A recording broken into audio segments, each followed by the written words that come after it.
I actually don't give a shit about you. Oh, control yourself, John.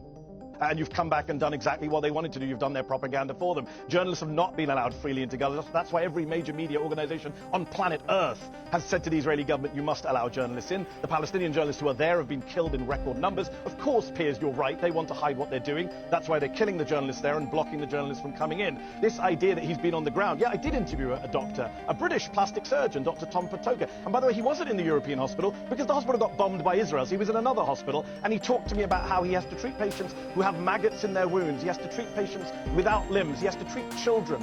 I've interviewed multiple doctors on the ground in Gaza, actually in Gaza, not hanging around with Israeli military. And they've all said the same thing. American doctors, British doctors, Canadian doctors. They've all talked about how many kids they saw with sniper bullets to the head and chest. Israel does intentionally kill civilians. That's why Benjamin Netanyahu and Yoav Gallant were indicted at the International Criminal Court for precisely those charges, for killing, willful killing of Palestinians, for murder and persecution. That's why they've been indicted. That's why every human rights group in the world says war crimes are being committed. They've killed people holding white flags. We've seen it with our own eyes.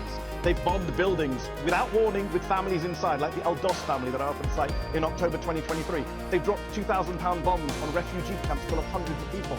They have killed 7 aid workers in a clearly marked World Central Kitchen aid convoy.